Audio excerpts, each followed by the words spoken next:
Hello, everyone. This is my new episode. I think it's episode 7, part of the Socrates Café Podcast. And I have a special guest, Dale Walsh, and he's going to talk about his recovery and stigma. And I think, Dale, I want you to let's just talk about, maybe a little introduction of yourself and then talk about your recovery and the stigma, okay? Okay.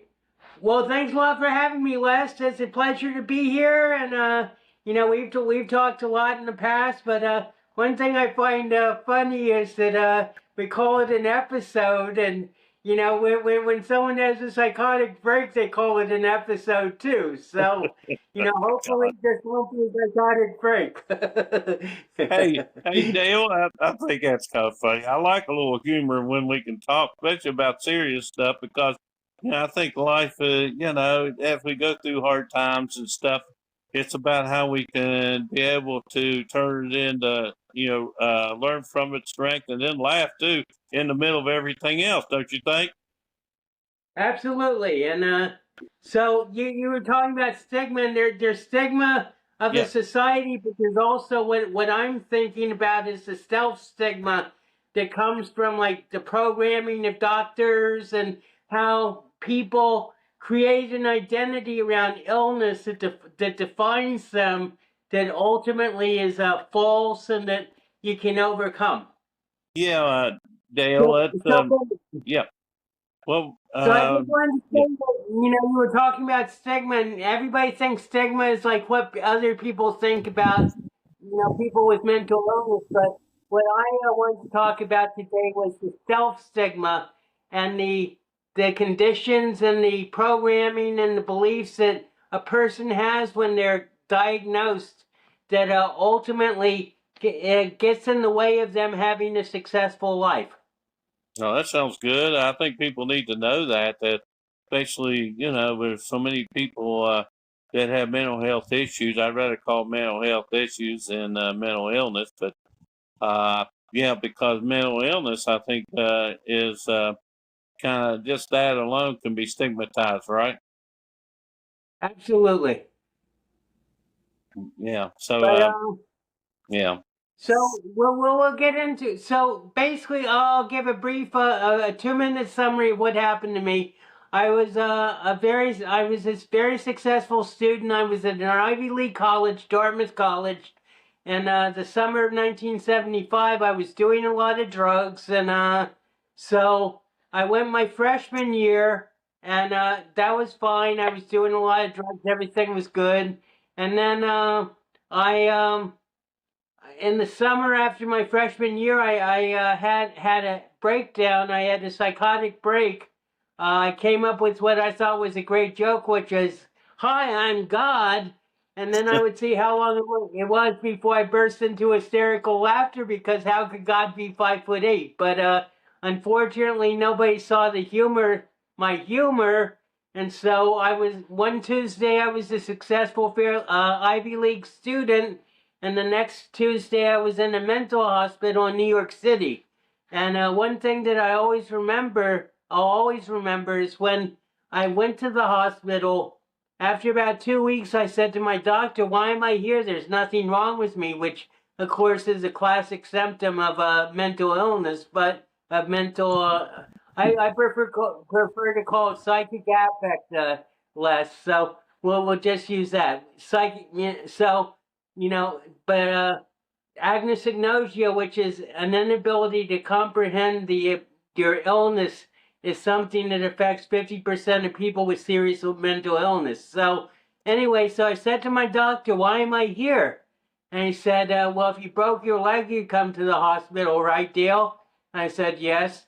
And he said, "Well, you broke your brain." And this was like the feeling like 50 years ago, is that, once the brain was broken, there was nothing that could be done to fix it. So, used to be when people were diagnosed as schizophrenic, they, basically they just said, "Well, maybe you'll be able to live on your own," or, but you'll never be able to have like a truly fulfilling life. And so my 50 years of recovery has been a refutation of that idea. Yeah, I think that really is amazing. The fact that you're able to have, come from where you were and now where you're at, and in your recovery. And I think people ought to know where since you were in that had that experience and it was terrible. And I can't imagine, or nobody can imagine how an individual goes through it themselves, mentally, and they're thinking about what's going on and trying to get a bearing on this. And, listen to the doctors, my gosh, and you're in a hospital. Yeah, that's a terrible situation just being in the hospital, as you know. But as and when you got out and you started on your recovery, from then and let's update it till now. What can you tell people that since you recovered that you're able to do? Because people might want to learn what was the wellness tools you use to do what you're become to at this point to be able to be productive, enjoy life. And then the next part, what what are the things that you enjoy doing that you can share with us? Well, my recovery wasn't like it wasn't a snap situation. Actually, when I got out of my first hospital, that's how I came to Hackensack. I was in a private psychiatric program for 5 years, where I like Oh, had wow. intensive therapy. I had saw the doctor 3 times a week, and we had group therapy twice a week for an hour and a half, and everybody lived together and had dinner together and everything. But ultimate, so that was like very intense. I was very fortunate, basically, that I had that type of therapy, although it was intense. And in fact, I was hospitalized with 9 episodes during that time when I was in the program. And uh, recovery isn't like a linear improvement. It's like very up and down, zigzagging and everything. But I Yeah. think there are a couple of things that are really like fundamental to my recovery. One is medication. People talk about like the abuse of medication and everything, but I truly feel that without my medication, I would have been in a hospital for the last 30 years. So I'm very grateful to medication. And here's an interesting story, Les. My medication. So I was curious to see if my medication was as powerful as I thought it was, and so when I was at Fairleigh Dickinson University, which I went after I got out of the program and got my own place, there was this guy who insisted that he wanted to try my medication. So I said no to him for a long time, and finally I said, okay, fine. So I gave him 10 milligrams of my medication. My normal dosage was 30 milligrams a day, so I gave him a third of my daily dosage. And long story short, I won't go into the details, but basically he took my medication, and for the first I gave him 2 5 milligram pills. First 5 milligram pill he took, he was on his bed playing Nintendo, and after 15 minutes he realized he could only move his thumbs. He was paralyzed, and then so it took him 4 hours to get to the side effect medication that I gave him, and he took that and 30 minutes later, he was feeling better. So then, like an idiot, he took the second 5 milligram pill. Now, this is a sixth of my daily dosage at the time. And long story short, Les, he was unable to move out of his bed for 18 hours, able only to move his thumbs to play Nintendo. Wow. Well, can I ask you something, Dale, about that since we're talking about medication? So if people would hear about this story of an experience of medication, and you you didn't want to, but you wanted to help your friend out with trying to help him with some issues, so you gave him some of your medication. Do you think that it's all based how the medicine works for individuals and should never be given?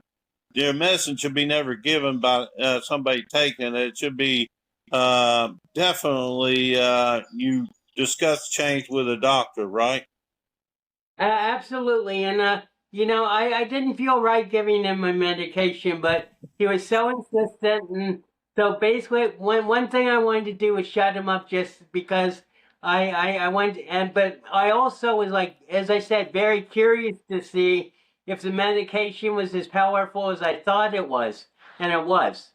So, Yeah. but people, you shouldn't play around with medication, and that's basically the only time I ever did that. It was just like an experiment to see how strong the medication was. But medication is a very tricky situation, and and uh, it's a lot of trial and error. A lot of times, I was very fortunate to find the medication that I did that worked for me very quickly, but that's one of the most frustrating things for people dealing with psychic affect is this inability to like find a medication that really works. I got another question. I got all going through these experience makes me think about questions to ask if you don't mind. The No, that's fine. question, the questions this question's about, of course, medication, and like you said, people, have different thoughts on medication to treat the symptoms that they have, and the symptoms can vary as far as level of how serious they are and the periods how long they last, right? And Right. with the diagnosis that you were given from the doctor was schizophrenia, right? Correct. Well, Okay. actually, it was actually paranoid schizophrenia, schizoaffective. Before those were Oh, yeah, separate yeah, diagnoses. right. So the tell you might schizoaffective is my knowledge is schizophrenia and bipolar, right? Well, basically, or major depression, bipolar, major depression, some other illnesses Okay. as Yeah, well as schizophrenia. yeah. There's different types of bipolar, but the bipolar you had was it was more on the depression side, right? No, it was more the manic side. I meant my doctor classified. Could I say something less? Could you? I Yeah. think you should move your camera over a little to the left because I'm only seeing half your face. Okay. How's that? That's a lot better. Oh, okay. Sorry about that. Go ahead. Oh, so yeah, my unofficial diagnosis with my doctor was psychotic bliss, and he's everybody was always saying to me, "You're too happy, Dale. You gotta like come down." Oh. And, but so ultimately it was my man, if I was, I think basically, I used to argue this about it with my doctor. Basically feel that I'm a multiple personality rather than a schizophrenic in the first place. Oh, but I was just too happy. I would like get in these in these trends of like being so intense to people. It wasn't like depressed or anxious or anything. It was just like I would be intense and instead of putting the whole program in the hospital, they would put me in the hospital. Yeah, well, I think that for you, this was, I think your individual symptoms and experience with the diagnosis. And as you said, as you learn more about what's going on, you don't think it's actually uh, based on all I guess, what the doctors would say the symptoms are schizophrenia, right? Because I, my knowledge of schizophrenia would have symptoms like, and bipolar would, of course, be paranoia, but you could have psychotic episodes. You could have misbeliefs. That's part of maybe the bipolar. You could have, with bipolar, there's always problems with focusing on religion and sex and I Right. mean, so many different things. And but reason why I'm bringing this up, every person is different on the type of symptoms they'll have, right? So it varies. I think there's a big spectrum of different uh,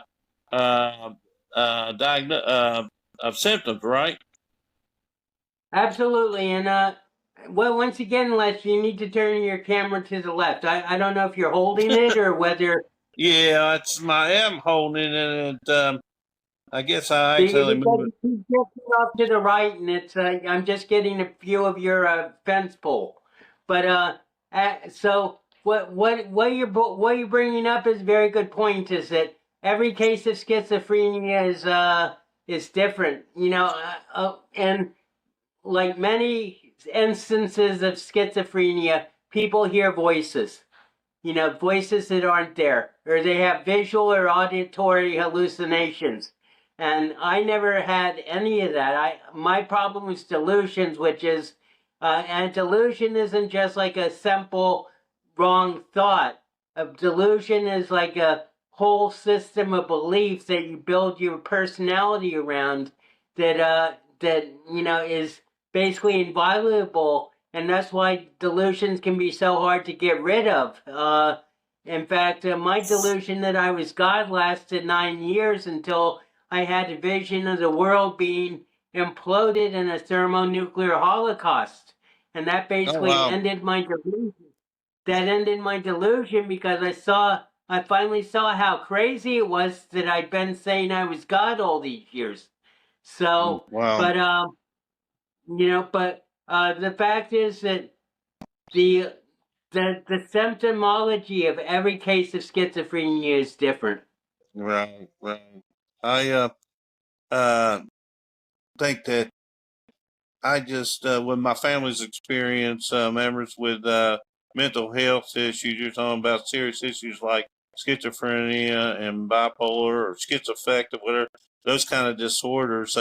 They people if they're not in the right get the right treatments. If the and what bothers me is that each community has different practitioners. They have different therapists. They have some places don't even have the enough uh, uh, psychiatrists or therapists to help somebody, and um, it just I think because it varies so much, people do not get the. I think the individual assessment of what they need to recover and then on the other, as far as if the doctor's going to put them on medication, you know what I mean? And then, like you had to go if you went in the hospital and anybody that goes into a behavioral hospital, it's an emergency type situation where that person does not know what's going on. They could hurt themselves or others, right? So they do need something. Medicine, I think, the only type of treatment you could get to bring them down to their baseline where they can at least be coherent and have some logic, right? But from then on, Right. I think that after that they need really a recovery program from when they're in the hospital until they get and when they get out, a program that is designed for them that works. And then I also think that if medicine may not be the only treatment, it could be that the medicine's not working. Then a person might have to go to holistic practices, or it could be an integration of both. Now, that's where I think the system fails because it seems like it's either go with the medicine, and if it doesn't work, and a person, has can't find the right medicine, and then they have reactions to it that are make them feel worse than when they went in the hospital. Then they try to learn on their own, right, and find wellness tools. And a lot of people learn for themselves. Finding healthy activities. something holistic, whether it's meditation, whether it's spiritual belief, or whether it's nutrition, just all these different things that helps a person be able to recover, right? So I just think that people ought to know that there is no one answer when people are treated that works for everybody. It's not like one shoe fits all. It doesn't work like that. And then the system, I think, fails people because it's not individual. If once a person doctor diagnoses, it's a trial and error what's going to work medicine, and then that if they find that something that's going to, like they did for you, you finally they found the right medicine. So you were on that from beginning almost. You were on that recovery path, and then you went from there to get good therapy, and it was and that helped you immensely, right? And not everybody is able to go on a have a plan like that, recovery plan. So this is what I think where the system fails. Do you agree with me? Well, this brings up a lot of points, but yes, I agree. And you got to go left again, Les. Got to go Oh, left again. yeah. So this brings up a lot of good points. It's medication isn't the answer, but it is part of the solution. At least in my case, it's part of the solution. And I was very fortunate to be able to have the therapy that I did. Right. That's what I'm talking about. But on the other hand, I once saw my mother's psychiatrist in Oklahoma City, and I told, we just had one session. At the end of the session, he says, "You've been traumatized by your therapy." So, I meant there is like a happy medium between like too much therapy and not enough. But one thing that I wanted to bring up, which is very important and very relevant to this, is self-medication. I meant because a lot of people with psychic affect use like street drugs or like coke, especially marijuana and alcohol, to like mask their problems. And I was guilty of this for a long time. Basically I did marijuana through every day for about 32 years because I said it was like it was the only thing that let me relax, and I used it as a side effect medication for the chemical effects of my antipsychotic.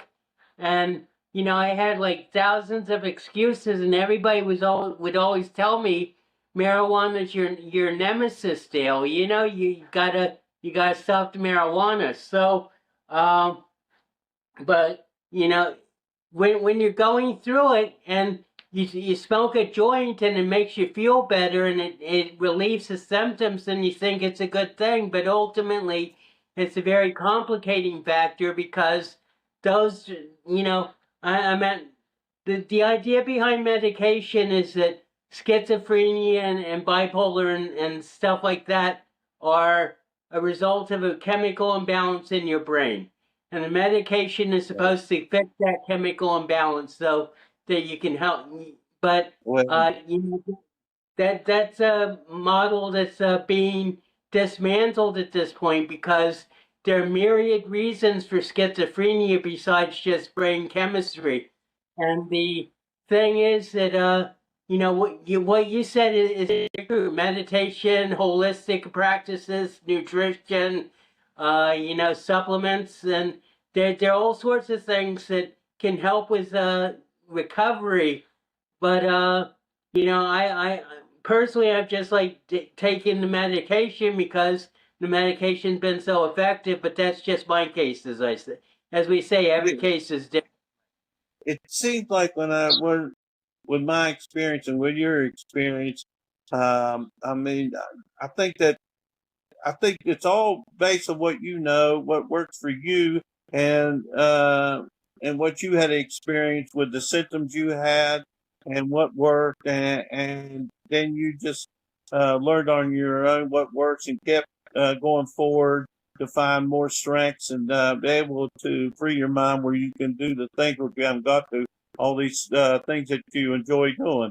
my point is on that. It's an individual kind of education of what works in general, but not sure that what you mentioned on the chemical imbalance, because I've been reading different um, thoughts on that too. If it's really a chemical imbalance or not, have you read that?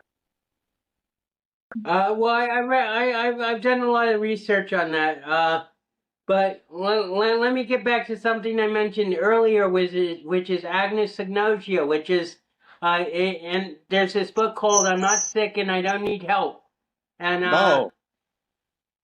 it's by Dr. Amador, and he examines agnosognosia, which is a term taken from neurology about stroke victims who can't understand that there's anything wrong with them. And it affects like 50% of the people with serious mental illness. And that's like the first great step you have to get over. I mean, I think the most important thing to recover is self-awareness and being No, able to definitely. see what reality is. But, Yeah, if you got agnosia, you're not going to take your medication. You're not going to go to the doctor because you think there's nothing wrong with you. Whereas actually there absolutely. is something seriously wrong with you, but you just can't see it. And therefore, you got to like overcome that in order to be able to really be able to clear a path to recovery. I agree with you, Dale. I mean, I've had to had my, I say mental health issues, but I wouldn't any type of mental health issue that affects your life in a negative way, keeps you from being productive and enjoying life, and and uh, your habits. It causes, well, I don't know if it's habits because of your mental health, but you've learned habits that were negative, like anger and another. You might learn other way patterns of thinking. It become your personality. You know what I mean? But for me, I've had anger issues that I thought I was controlled, and some depression issues. But I was, most of the time I didn't have long term depression where I would not be able to do things for several days. I would be affected maybe one day, and by the next day I'm fine. So I don't, that's the way it affected me. But because I didn't recognize and get therapy, and like you said, the key word is self awareness. That because my my mood, my anger, uh, my depression affected my relationship, the relationship with my wife. And as men, I think men do not want to uh, share their emotions. So that and that doing that is more of a weakness, as far as not able to do it, rather than thinking it's a weakness to hold them. I think it's a shows a strength when all people share their emotions, and also helps you with your relationship, uh, especially if you're married or have a partner, to share how you feel, each one of you, and listen to each other, have some empathy. But men seem to a lot of times focus on, let's say, making money and doing what they have to do. If they're in a relationship with a woman, they'll do something that their wife or their partner doesn't do to help make ends meet. But I think that men normally do not want to accept they have a mental health issue. But I have awakened to the fact in the last few years, since I'm home now and retired, that I want to be my best self. So I had to recognize I had a depression problem and an anger problem. So I did go to going now to help my relationship, going to a therapist and a psychiatrist, because I'm on uh, a depression medicine, anxiety, and all that. I've on 2 medications, but anyway, it does help me. And thing when I want to talk about what I think what people ought to know to talk with your doctor is, if you feel with a clear mind on the medication and you're not feeling like you're numb, because if you're numb, then you're not going to be able to be as productive. That's something you need to talk with your doctor. That's just my experience on with myself. So I just wanted to share that little bit with you, Dale, and as far as mental health issues and awareness. Well, what Actually, the point, the talking point about this podcast was self stigma, and I think that the self stigma can be a lot more debilitating even than the social stigma, because you get into this point where you identify with your psychic affects so much that you think that you know I mean, for years, I would always say, "Hi, I'm Dale Walsh, and I'm a schizophrenic." Right off the bat, I would like tell people I was a schizophrenic because it was part of my identity. But ultimately, I feel that I don't know if you had any effects from the solar eclipse last April, but on April 8th there was a solar eclipse, and basically I decided on that. I sort of saw that as like God's judgment day of me, and I said I felt that he said, "You're blessed, Dale, but get off your butt and start spreading the message I want you to spread about what you know about me and about life and everything." So basically, I decided I'm not going to be a victim of my diagnosis anymore, and that's really what we're talking about with self-stigma. It's very easy to use the diagnosis as a way to be a victim and have everybody look after you instead of like being on your own and taking responsibility for your own life and saying, well, okay, I have the situation, but ultimately it's something that I have control over. I have power to change it, and therefore, in the last 2 months, I've really started to blossom outside my diagnosis, and I've come to see my diagnosis not as a deficiency or as a flaw, but as a superpower, because it's given me the ability to understand life at a level that I think very few people have had insight into. Yeah, I think though what you say is true for really everyone, that people, all individuals, have to recognize that people have latent talents they may not recognize, and that each person has what you would say a superpower that they may not be aware of. Because I think as human beings, we do not focus on what our abilities are, and think that like what's important is having that self awareness of just that if you're talking about mental health issues, that you do not associate your mental health issues of who you are, because who you are is more about like what your interest is, and like what you like doing and all your activities, right? It's not has nothing to do about you talking about the mental health issues. And if you want to talk about it, that's fine. You're sharing your experience, but I think sharing experience with, let's say, your mental health issues, it could be a physical experience. It's all about living life and how we manage these challenges. That's the way I look at it. Maybe I'm wrong, but I think that when people have this awakening period, no matter when it is in life, and as they get older, then then I feel that they're in a posture of learning more about the meaning of life and what their purpose is. Does that make sense?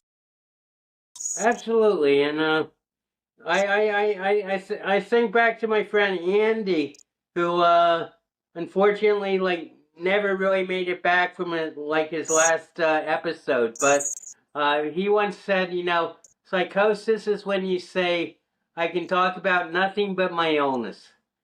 Yeah, I think that's the situation of a lot of people with psychic affect, is they're so focused on their illness that they aren't giving themselves a chance to get better. One doctor I studied under said, diagnosis is not who you are, it's where you are. And I think if you keep that in mind, then your ability to navigate how to deal with the problems and the challenges that arrive in your life are simplified and taken care of more easily. Absolutely, and really, I think that sometimes people obsess when they're if you have mental health issues, or you're people that do not know anything about really mental health issues because they haven't lived a life like that. They were blessed not to have any disruptions with their mental health status. But I think that we each have to be aware of just how we think and be aware of thoughts and whatever stimulates our thinking, whether it's negative or positive. And then once we are aware of that, then we train our mind to filter through the good and the bad. So then if we're able to do that, we're our master of our own state of mind and how we feel. And we're able to enjoy life more because we're focused on the good things in life and something that's going to inspire us to be able to learn more and enjoy life. That's what I think it's about. It because I think about the challenges of human being today. There's not a person I know that doesn't have a certain amount of stress and anxiety because they're just living life today. Some people just learn, they're able to live a healthy lifestyle, and they're able to manage their emotions and feelings, and they don't and they're aware of their feelings on anxiety, depression, or um, things like that, or stress. So they're able to counteract with positive activities, being able to keep themselves ground themselves, as you say, to be able to think clear and be highly productive. So I think that everybody is affected to a certain degree to anxiety and stress. I think the sooner they learn to have self-awareness on their emotions, I guess emotionally intelligent, then I think they become more successful. What's your thought on that? Well, what just came into my head is there's a process of going from survive to thrive. And when Yeah, you're first diagnosed with a psychic affect, then you're surviving. You're just like going day to day, trying to like cope and everything. And I think that it's important that not only that you learn how to cope in the moment, but also keep a hope for the future. I mean, when I was talking to people before COVID, to families, every time I would talk, at least like three or four people would come up to me and say, "Thank you, you've given us hope." And, hope and faith and patience and love are like the four big basic things that ultimately define a person. And if you can keep at least like two of those in mind, faith and patience, or love and hope, or yeah, patience and hope, then your outlook is so much better. And this is something that I don't talk about too much, but I have such an attitude of gratitude, Les. I'm yes, just so absolutely. thankful. I'm just so thankful to God or Source or whatever you want to call it that I've turned out as well as I have, and that's the hope I want to bring to people. But there's there's a process that you have to go through, and everybody's process is different, but ultimately the fact is that you have to like be honest with yourself, and Yeah, whether you're an agnostic or not, you have to know how to be true to yourself. no, absolutely. And I um, I think we're still talking about getting back to stigma. Then I think stigma that you can have self stigma and society stigma. Uh, you can have both because of the environment you live in. If you have a toxic type living environment, then if it's you have that kind of environment, I think environment has a lot to do with it could be related to trauma, or it can affect your emotions, and it can actually, if it's long lasting, you can have problems the rest of your life dealing with that. And so, I mean, sometimes when I get to the stigma and then the mental health issue, sometimes it's just, like you said, well, it could be something to do with the brain, but then also malfunction, but it could be also environmental, I think, because you have this extra stress and anxiety, and let's say you have abuse in the family. At the time, yes, it can cause you a lot of mental health issues, but it depends on the resilience and the awareness that person has. I've heard great stories where young kids, you know, were treated horribly, but they were able. So I don't know if it was a miracle from God or what, but they were able with their own mind to think clear and try to deal with it. And as they got older, they had maybe it's intuitive, I don't know, but they were able to learn on their own how to function mentally and physically healthy, and then become very successful. So that's what I'm saying. It all depends on the individual. That's what I think. All this on their ability, their mental wellness and physical wellness has so many factors that could be contribute to mental health problems. That's what I think. I mean, sometimes if you have the symptoms of a serious mental health issues, maybe it's related to the trauma. And then that's why I think that if once you get into a crisis position, emergency situation, hospital, because you have these serious mental health issues, and you're given the medicine, and then you get to your baseline where you can think, then a lot of this, the problem, the doctor sees you're improving, your therapy work, anyway, you're discharged and your recovery is quicker because you're able to function, think clear and do the things that's healthy for you. Then maybe it's just temporary, these problems you had.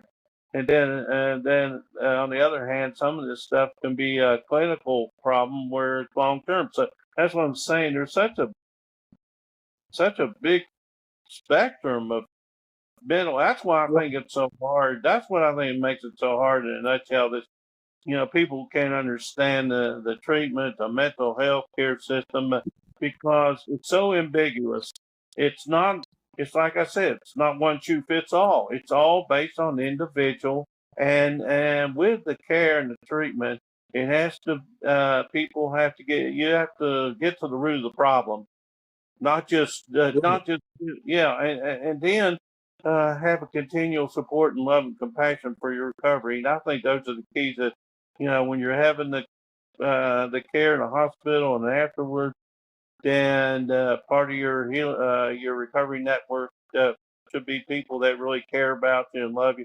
Because that I think the healing process helps you because you're not doing it alone. So that's just my feeling. You gotta go left, Les. I've been I've been moving my head Yeah, all over the place. all we've been seeing is that rug on the fence for the last 5 minutes. So, Oh my gosh.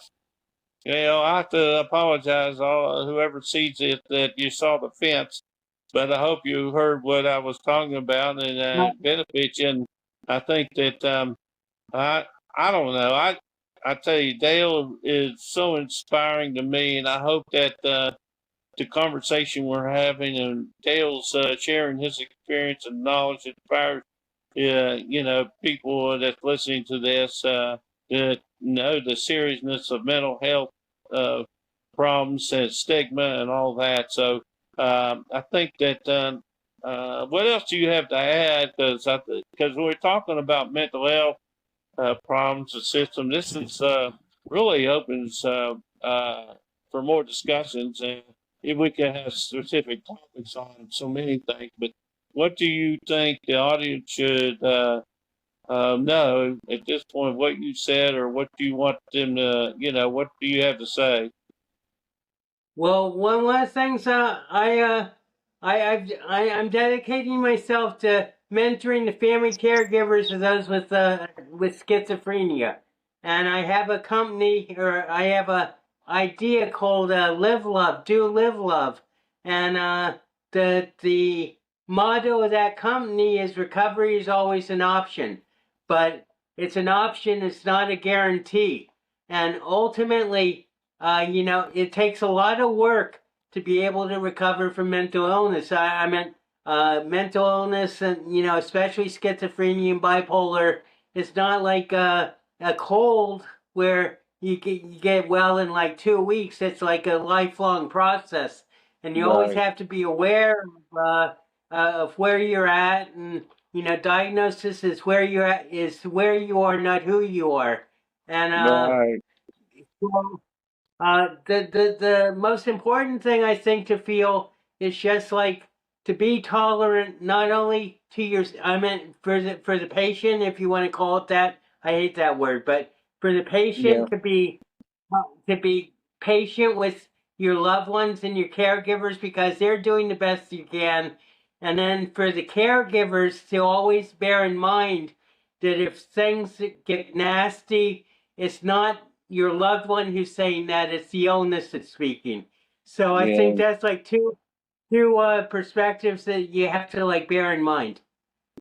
Yeah, I think when you're talking about when you have caregivers, whether it's senior citizens or a teen at home, or and there's so much and without the experience of knowing how to communicate and help someone that has that, then you can say the wrong things and make them worse. And I think people just need to be educated on the right things to say. And with your experience, I know you if people want to know uh, how to communicate better with people with serious mental health issues and their caregivers, I think they could probably leave in the comment or for you, and where you could try to answer their questions, right?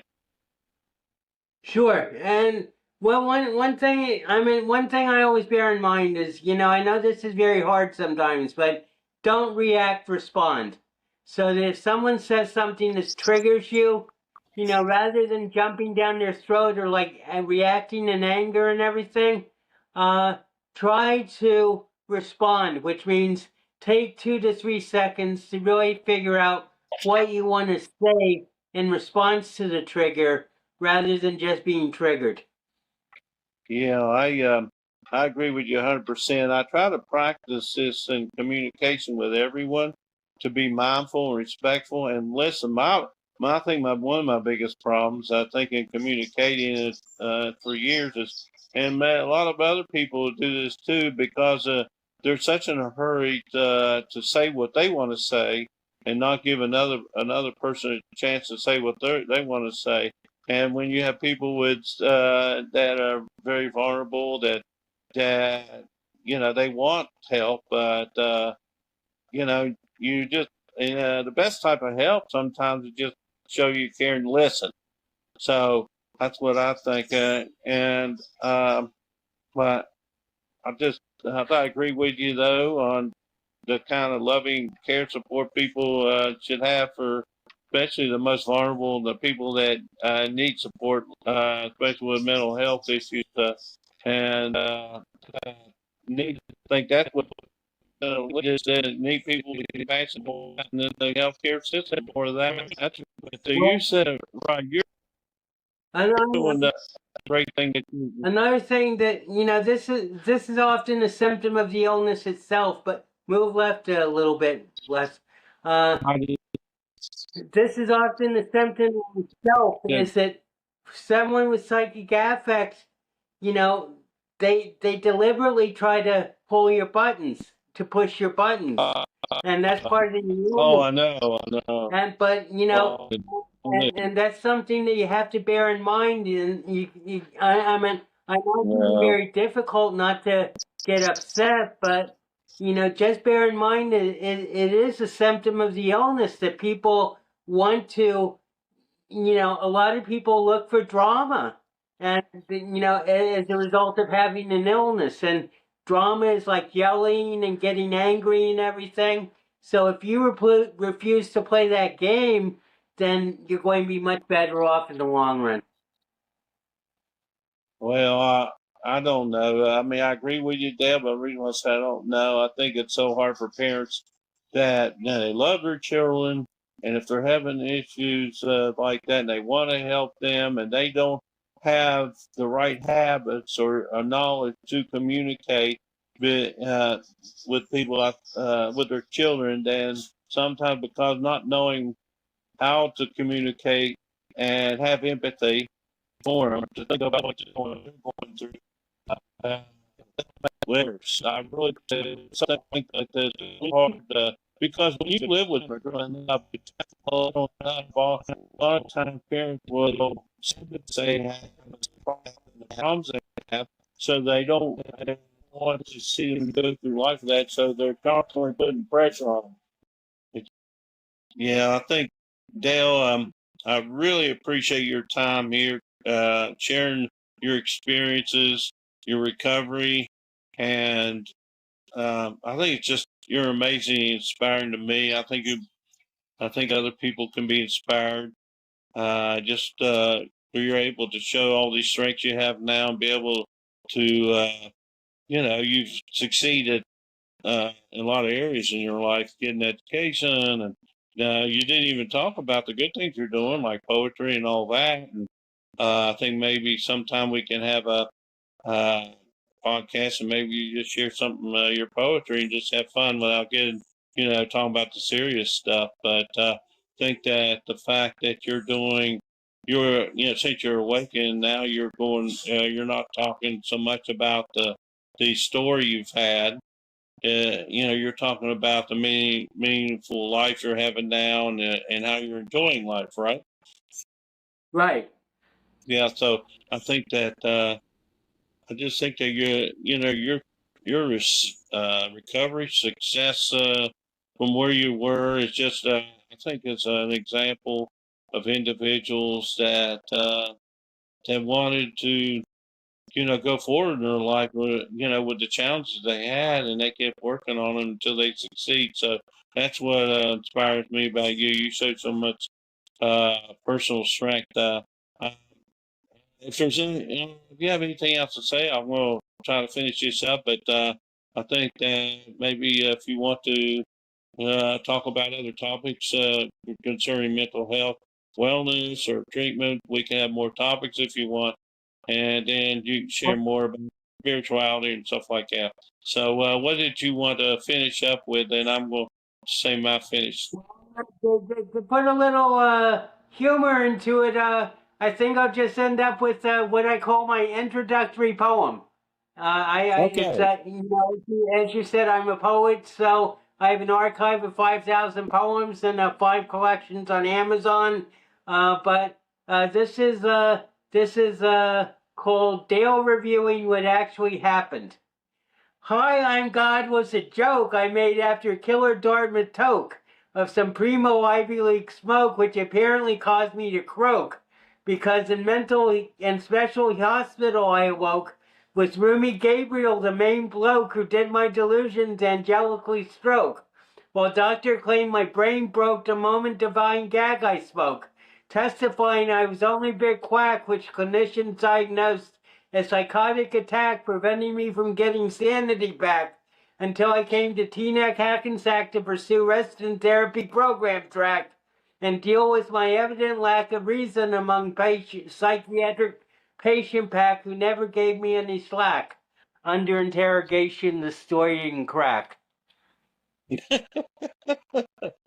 I like that. You did great. That's a great poem. I mean, I haven't really done much writing and got into poetry, but I enjoy poetry by some of the authors, and I liked your poems. But I guess people will, if they're interested in your poetry, you want to repeat that again, where to find it? Yeah, it's on Amazon. You go to Amazon and you put in the search bar Poetry by D.E. Walsh. Okay. Didn't you say? Didn't you tell me that you've written books too? Yeah, but they aren't published. Oh, They're they're all on in my public. archive. No, okay.